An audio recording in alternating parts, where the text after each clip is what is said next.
बीते दिनों मध्य पूर्व में कुछ ऐसा हुआ जिसकी उम्मीद दुनिया तो छोड़िए अरब देशों ने खुद भी नहीं की होगी।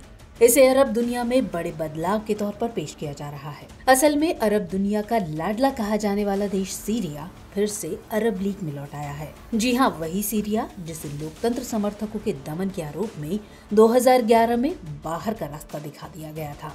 लेकिन एक दशक से भी ज्यादा वक्त बीत जाने के बाद अब उसकी घर वापसी हो गई है। बीते 19 मई को जब अरब लीग की 32वीं बैठक हुई तब सीरिया ने भी इसमें शिरकत की और सीरिया के राष्ट्रपति बशर अल असद बैठक में शामिल हुए। अरब दुनिया में हुई इस तब्दीली के कई मायने निकाले जा रहे हैं। दरअसल जानकार बता रहे हैं कि इस परिवर्तन के दूरगामी परिणाम होंगे। एक ऐसे समय में जब मध्य पूर्व की भू राजनीति तेजी से बदल रही है, तब अरब लीग के देशों खासकर सऊदी अरब की सीरिया के प्रति नरमी के कई अर्थ निकाले जा रहे हैं। सवाल है कि इस परिवर्तन के क्या मायने हैं। क्या ये परिवर्तन अरब मुल्कों के बीच दोस्ती बढ़ाने की नीयत का नतीजा है या कुछ और है? तो तमाम सवालों पर आएंगे, लेकिन सबसे पहले अरब लीग को थोड़ा जान लीजिए। अरब लीग, जिसे लीग ऑफ अरब स्टेट्स भी कहा जाता है, मध्य पूर्व और अफ्रीका के सभी अरब देशों का एक अंतर सरकारी समग्र अरब संगठन है। दरअसल इसका पूरा नाम अल जामिया एड दुवल अल अरबिया है। वर्ष 1944 में अलेक्जेंड्रिया प्रोटोकॉल को अपनाने के बाद 22 मार्च 1945 को मिस्र के काहिरा में इसका गठन किया गया था। तब 6 देश इसके सदस्य थे। ये थे मिस्र, सऊदी अरब, इराक, जॉर्डन, लेबनान और सीरिया। और वर्तमान में इसमें 22 देश शामिल हैं। मिस्र की राजधानी काहिरा में इसका मुख्यालय है।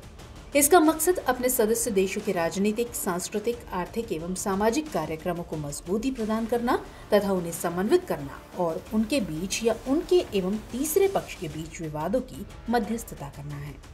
क्या आपको अरब स्प्रिंग याद है? अगर याद है तो आपको ये भी याद होगा कि साल 2010 के आखिरी माह में इसकी चिंगारी अरब देश ट्यूनीशिया में भड़की थी और इसकी आग ने पूरी अरब दुनिया को अपनी लपेट में ले लिया था। इस इलाके की सभी राजशाही सत्ता पर लोकतंत्र के समर्थकों ने हमला कर दिया था। कई देशों में तो राजशाही शासन को उखाड़ फेंका गया, मगर कुछ देशों में सालों तक हिंसक घटनाएं होती रहीं और सीरिया भी उन्हीं में से एक था। मार्च 2011 में सीरिया के दक्षिणी शहर डेरा में लोकतंत्र समर्थक प्रदर्शन के बाद हिंसा भड़क गई थी। ये सीरिया के लिए बहुत डरावना सपना साबित हुआ। दरअसल सीरिया सरकार ने प्रदर्शनकारियों की आवाज दबाने के लिए बल प्रयोग किया और पूरे देश में आंदोलन भड़क उठा। लेकिन जैसे जैसे आंदोलन बढ़ा, सरकारी दमन भी बढ़ता गया। सीरिया सरकार पर शांति योजना का पालन नहीं करने का आरोप लगा, जिसमें सैन्य बलों की वापसी, राजनीतिक कैदियों की रिहाई और विपक्षी समूहों के साथ बातचीत शुरू करने की अपील की गई थी। शांति वार्ता और युद्ध विराम समझौते के प्रयासों के बावजूद हिंसा जारी रही, जिसके चलते आखिरकार सीरिया को नवंबर 2011 में अरब लीग से निलंबित कर दिया गया। लेकिन अब 12 साल बाद अरब लीग में सीरिया की वापसी हो गई है। दरअसल हाल ही में मिस्र की राजधानी काहिरा में 13 सदस्य देशों के फॉरेन मिनिस्टर्स ने अरब लीग में सीरिया की वापसी के पक्ष में वोटिंग की, जबकि 8 देश इसमें शामिल नहीं हुए। सबसे शक्तिशाली देश सऊदी अरब ने पक्ष में मतदान किया।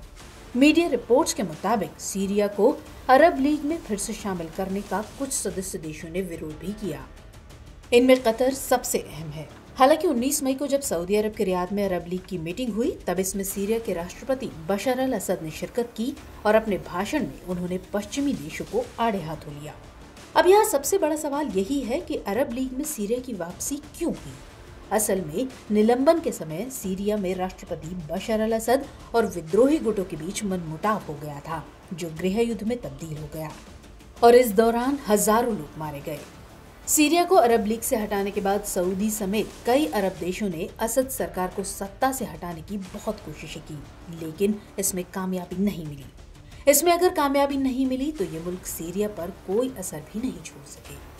तमाम कोशिशों के बाद भी सऊदी अरब कुछ नहीं कर सके और निलंबन के 12 साल बीत जाने के बाद भी अरब नेताओं को लगने लगा कि असद लंबे समय तक अपनी कुर्सी पर बने रहेंगे। तो तब इन देशों ने सीरिया को वापस लीग में शामिल करने का मन बनाया है।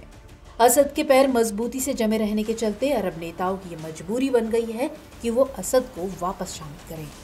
अब आप कहेंगे कि ये सभी बातें तो ठीक हैं, लेकिन सीरिया की वापसी से होगा क्या? तो जैसा कि हमने पहले ही जिक्र किया कि सीरिया की वापसी में सऊदी अरब का रुख सकारात्मक रहा, जबकि 8 देश सीरिया को लीग में वापस लाने के खिलाफ थे। तो इसका मतलब ये हुआ कि सऊदी अरब के बिना बाकी देशों का सीरिया के साथ संबंध बहाली का ज्यादा मतलब नहीं है। मगर ऐसा माना जा रहा है कि सीरिया की वापसी से मध्य पूर्व में एक बड़ा बदलाव आ सकता है और इसके नतीजे बहुत दूरगामी हो सकते हैं। हालिया वक्त में सीरिया इजराइल को सबसे बड़ा दुश्मन मानता है और सीरिया इस इलाके का इकलौता देश है जो अकेले इजराइल और अमेरिका को टक्कर दे रहा है। तो ऐसे में माना जा रहा है कि फिलिस्तीन की ओर से इजराइल के खिलाफ लड़ना अरब देशों के लिए अब और आसान होगा। वहीं दूसरी वजह है कि मध्य पूर्व के देशों के बीच ऐतिहासिक रूप से अदावत रही है। अभी भी कुछ देश राजनीतिक लड़ाइयां लड़ रहे हैं, लेकिन हालिया सालों में देखा गया है कि ये देश आपसी दुश्मनी को भुलाकर साथ आ रहे हैं। सीरिया की मिसाल लें तो मिस्र, सऊदी अरब और दूसरे देशों के साथ उसके द्विपक्षीय संबंध सुधर रहे हैं। हाल ही में ईरान और सऊदी अरब के बीच दोस्ती की कवायद को बड़े भू राजनीतिक परिवर्तन के तौर पर देखा जा रहा है और इसलिए माना जा रहा है कि ये देश दुश्मनी को भुलाकर आर्थिक विकास पर फोकस करना चाहते हैं। जैसा कि हमने पहले ही कहा कि सीरिया अकेले इजराइल और अमेरिका से लोहा ले रहा है, तो सीरिया का अरब लीग में शामिल होना अमेरिका और इजराइल दोनों के लिए इस क्षेत्र में बड़ा झटका है। माना जा रहा है कि अब फिलिस्तीन में इजराइल कमजोर पड़ेगा और साथ ही अमेरिका भी। चूंकि सीरिया रूस का बड़ा सहयोगी है, इसलिए इसे रूस की कामयाबी के तौर पर भी देखा जा रहा है। खाड़ी के क्षेत्र में अब रूस और मजबूत हो जाएगा तो जाहिर तौर पर ये चीन के लिए भी बड़ी उपलब्धि है, क्योंकि रूस और चीन एक ही खेमे में हैं और सऊदी अरब और ईरान के बीच दोस्ती की शुरुआत भी चीन ने ही कराई है।